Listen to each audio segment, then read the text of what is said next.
Hello and welcome to the Football Word. I'm Doug Kide, this is Zach Cox, and we finally have some Patriots practices to look forward to this week, or one Patriots practice to look forward to this week. Patriots begin organized team activities on Tuesday, and we will be there on Thursday. And just a quick primer, first of all, let our viewers know exactly what OTAs are. It's basically a glorified passing camp. Pretty much. These guys are not wearing pads. We're going to see a lot of Tom Brady, Jimmy Garoppolo, and Jacoby Brissett throwing to receivers. We might see probably not a lot of one-on-ones between cornerbacks and defensive backs, but we'll see a lot of team drills.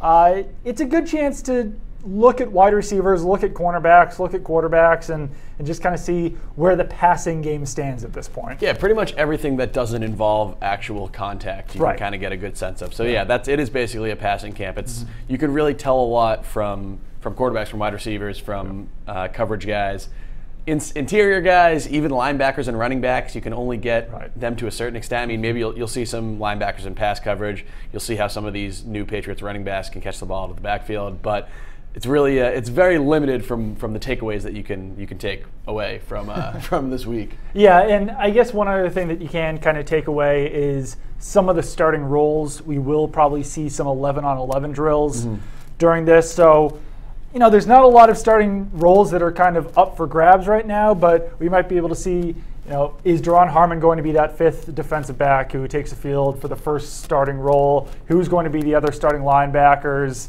After that, I don't know, pass rushers maybe, wide receivers. But, yeah, we kind of get a first glimpse at who the starters are at this point. Yeah, we can see what kind of receivers. I mean, they have a very deep group of receivers.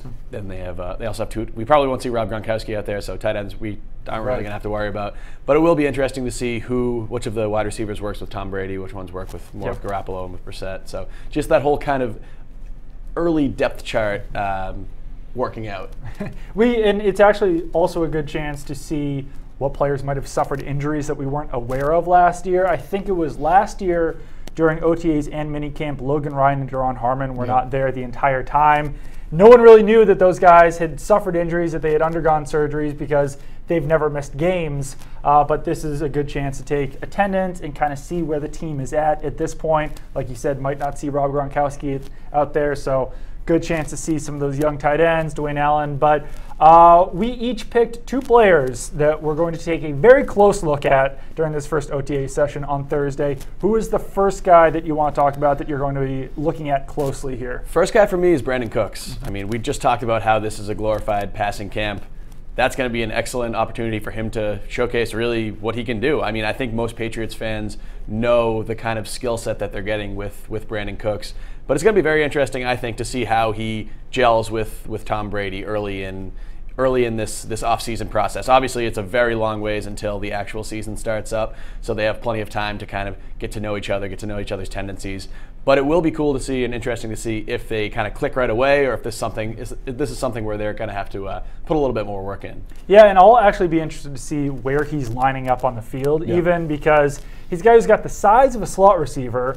His role last year with the Saints was really that of an X or a Z, where he was stretching the field, going deep a lot. But, you know, how does he fit in with those other receivers? Because Chris Hogan could play outside or in the slot. Julian Edelman could play outside or in the slot. We probably won't see a ton of two tight end sets during these OTA sessions, just because Rob Gronkowski probably won't be taking part. So where exactly will Cooks be? And I think that's going to be an interesting question. I think he'll probably be lined up all over the place, but they might want to just start him in one role, kind of take it slow with him a little bit out there. But no, I think it'll be fascinating to see, you know, how he does gel with Tom Brady out there, because that's going to be a connection that needs to be strong all season for the Patriots if they really hope to have that offense that's as high-powered as the 2007 one. Yeah, I mean, and Brandon Cooks is also a guy that we got to see in firsthand in practice last year during training camp when the New Orleans Saints were in town. Obviously, that was training camp, so it was full pads, a little bit different than this situation. But yeah, definitely going to be interesting to see how he fits in with this team. Who are you thinking of for your number one guy? My number one guy is Stephon Gilmore, cornerback. I sense a trend here. Yeah, like we said, wide receivers and cornerbacks here. Those are really the ones that we want to take a look at. And it's obvious, and we'll see if he does go up against Cooks in these practices. It'll be interesting to see how they do against each other. It'll be interesting to see how he fares against Julian Edelman or Chris Hogan. But I think this will kind of tie into the guy that you're looking at next too, is just how does Stephon Gilmore compete against Malcolm Butler? How are those guys? Who looks like the better player of those two? Because quite frankly, last year Malcolm Butler was probably the better of the two players. Yep. But Stephon Gilmore is making a lot more money than Malcolm Butler this year. The Patriots are paying Gilmore to be their #1 cornerback. So I think there might be not, headbutting out there between those players, but I think they will be really trying to compete with each other to see who's going to be the better player, and that will really only make the team better overall when there's competition breeds success out there. But no, I'm fascinated to see what Gilmore does. I want to see also where he's lining up. He's a guy that we've talked about in the past. He's got the agility and the quickness to potentially play in the slot. So if the matchup is right, will we see him playing a little bit inside there? What happens between Butler and Gilmore when there's 3 cornerbacks in the field? And yeah, I mean, that's the guy that they paid a bunch of money for, so he's got a lot to live up to. And if he struggles this year, he's probably going to hear it from fans. So I think that it's important for him to have a good start out there. Yeah, I agree with all of that. And that leads me right into my second guy, who is Malcolm Butler. Yep. Different situation than Cooks and Gilmore, who are coming into a new team, trying to see where they fit in. We know what Malcolm Butler is. There are no questions about his ability. He doesn't need to prove anything on the field. What he does need to prove, I think, is that his head is in the right spot. I mean, there's not really much of a reason to doubt that it will be, to doubt that he'll be able to take this situation like a professional and go out and take the field and put forth his best effort. But it is a bit of a difficult situation for him. I mean, between the contract negotiations that ultimately went nowhere, the trade rumors, the fact that the guy across the field from him is going to be making almost $10 million more than him. And, I mean, even NFL players, the contracts can get in their heads. Yeah. It's going to be very interesting to see how Butler approaches this camp and this season, whether he's a little surly about not having the paycheck that he wants, or maybe the situation that he wants, maybe having to not be the unquestioned #1 cornerback anymore like he was last year. I'm going to be very interested to see where his mind is at in this camp. Yeah, and it could be a situation where, it puts a chip on his shoulder and makes him play even better. But connecting both of your guys to watch, I'm very interested to see Brandon Cooks against Malcolm Butler, because it was great last year. In the past, Cooks has got the better of Butler in these situations. Not only last year, but I think it was a year or two ago, the Saints and Patriots had joint practices in West Virginia. And Cooks got the better of Butler in that situation too. When they've played in games, it seems like Cooks has kind of got the better of that. So I think that Butler is really going to be out to prove something against his own teammate out here. And I don't know, maybe it could get chippy out there. Maybe this is something that if Cooks keeps beating Butler, maybe that could get in Butler's head. But it'll be really fascinating to see those guys go up against each other, because Cooks really is, a different kind of wide receiver than Butler has ever faced here in New England. Yeah, and we really should see a motivated Malcolm Butler this year. I mean, for his own good, it's in his best interest to have the best season of his career this year. Because, I mean, he's not going to get paid right now, no matter how well or poorly he plays right now, no matter how his attitude is. He's not going to get paid anytime this season. He's pretty much set here. He's going to want to put himself in the best situation to make money next summer, whether it be with the Patriots or somebody else. And the best way to do that, obviously, is to come ready to play. So I think he will, but I'm very interested to see how he handles the situation. That's different than he's experienced so far in his NFL career. Yeah, absolutely. I mean, he's obviously been underpaid before. This is the most he's ever made, but the whole contract situation was a long, drawn-out process, and it probably didn't go the way they wanted to this offseason. My final guy is someone who's a lot more under the radar, undrafted free agent tight end Jacob Hollister. He's coming here from Wyoming. His twin brother is on the team as well, Cody Hollister, but Jacob Hollister's got a legitimate chance to make this roster as their third tight end, and we always see these undrafted guys, one or two of them really flash during these OTAs, during minicamp, during training camp. It's been Zach Sudfeld in the past. It's been Malcolm Butler in the past. It's been Jonathan Jones in the past.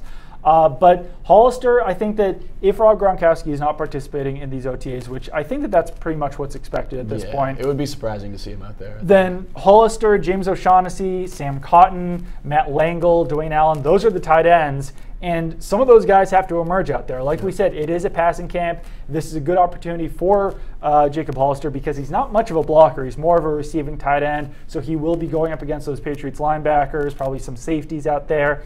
And with his size, his speed combination, I think that he's a guy, as far as the undrafted free agents go, who has a chance to really stand out in this process just because he is a faster player. The pads aren't on. He might be able to gel out there with Jacoby Brissett or Jimmy Garoppolo out there. Probably won't be running with the first team, but it's really him, James O'Shaughnessy, Matt Langle, and Sam Cotton all competing for that third tight end role. Someone has to stand out. And based on the college tape, I really liked what I saw from Jacob Hollister. I think that he could be that Zach Sudfeld guy who really does shine during these sessions. Yeah, I mean, I think he has as good a chance of any of those guys to claim that number 3 spot behind Gronkowski and Allen. And especially with Gronk probably not being out here, it's going to open up a lot more opportunities for guys like that are by no means roster locks. They really have to struggle to make this team. Yeah. And as we've discussed in previous shows, I think Hollister probably has maybe the second best or third best chance of any of these undrafted free agents of making the team behind probably behind Harvey Lange, who we both like, but he's a linebacker. We'll see limited. We'll only be able to get a limited grasp on his abilities in this camp, as we were just talking about. But yeah, pass catching tight end, you're definitely going to see what Hollister can do, and it's going to be a good having a good OTA session could really give you a good foothold going forward toward training camp. Definitely. Some of the other guys on this team that I'll be taking a close look at, I'm looking at the roster right now. Rex Burkhead, I want to see what he can do as a pass catcher. I want to see how explosive he looks up there. Mike Gillisley, more of a ball carrier, so that might have to wait until training camp to really see what he can do. And even into the preseason, you don't see a lot from running backs out here just because no one wants to tackle a running back during training camp because they're their own teammates. The NFL rules, too, have really cut down on the amount of actual contact you can even do in these practices. So. Right. So, I mean, we might be able to see Rex Burkhead. We'll see where he lines up. He might play some receiver for the Patriots, so we'll see that. Austin Carr, the undrafted free agent. Some of the cornerbacks and safeties that are undrafted free agents as well. Ones that I'm intrigued by, DJ Killings, David Jones. Killings is a cornerback, David Jones is a safety, and really all of them. I mean, Kenny Moore didn't really have a set position in college. He played cornerback and safety. We'll see where he's lined up. Dwayne Thomas was a slot cornerback for LSU. Jason Thompson, more of a special teams guy, but we'll see where he plays at safety. I don't know much about Demarius Travis, to be honest. That's just a name to me at this point. Minnesota guy, I think. Something like that. Yeah. There's too many of these undrafted free agent defensive backs here. Yeah. All those guys that you mentioned. Also, strictly health-wise, Dion Lewis. I'm intrigued to see if he's going to be out there. 2, of how much of a participant he'll be able to be. He obviously has an injury history. He did get hurt in the Super Bowl. Relatively minor injury was what we heard at the time, but it'll be interesting to see if he's ready to go full go in these sessions. And let's hope that Bill Belichick is nice enough to have these guys out there in numbers. I think it's NFL rules now. Oh, I think they changed true. it last year, didn't they? I think they did because the Patriots were out there in numbers before. In the past, from 2014 to 2015, maybe it was just 2 years, Bill Belichick didn't put these guys out there in numbers, so you have to look at the tiny little number on either the back of their helmet. Some of the guys had the number in shorts, and by the end of these sessions, I could basically tell a player by what undershirt he was wearing, which it's a lot easier to be able to tell these guys based off big numbers on the back and front of their jerseys rather than, Patrick Chunk's the guy who wears a gray undershirt and Tavon Wilson's the guy who has gray mesh shorts on. It was a hassle. Last year was my first time covering OTAs on a full-time basis. And it's hard enough to keep track of 90 of these guys when they have numbers. You look, wait, is that guy number 41 or 43? You're always checking the big roster sheet they get for you. 90 man. But yeah, thank you to the NFL for the consensus was that it was basically a way to get the Patriots to stop doing this too, because most teams will be normal and just say, we're going to give these guys numbers so we can tell who they are too. Right. But yeah, definitely a lot easier seeing these guys in numbers. The Patriots made some convoluted reason that they wanted to learn names rather than numbers, and it was like, I mean, it must have been just as difficult for them to be watching this practice tape than it was for us. But it would take about half of the first OTA just to take attendance, and then we'd always be like, was that guy out there? Did he leave halfway through? So thank you. I'm sure the Patriots video assistants were very happy about about this rule change as well. Absolutely. Not a whole lot of news out there as far as the Patriots go this week. Pretty much the last thing that happened was the LeGarrette Blount signing, I think, right? Which we tackled pretty in depth on between the tackles. We got right in between there and tackled that subject. So I think that might do it for us here. Yeah, I think so. On the football word. But like we said, we've got OTAs on Thursday. We will have it between the tackles after that session so that we can talk all about what we saw. We'll have observations. We'll have questions answered. And then next week, there's no OTAs. Week after that, we've got 3 minicamp sessions. Week after that, we've got another OTA, and then we're off for the month. It's a very scattered schedule for these next couple weeks with how they schedule these workouts. But we should get a chance to talk to some of these undrafted free agents that we talked about today. We should talk to them tomorrow. That is the tentative plan, at least. So stay tuned for that. We'll get to hear from Austin Carr, Harvey Lange, the twins, all these guys. The Hollister twins. They got an interesting group this year. They do. Last year, I mean, they're cool, some good players. Yeah, right. Jonathan Jones, he's exciting. Yeah, but this year we've got some more some meat on the bones here. Yeah, a lot more of them to choose from. So yeah, absolutely. Stay tuned for that, and that will do it for this week's episode of The Football Word.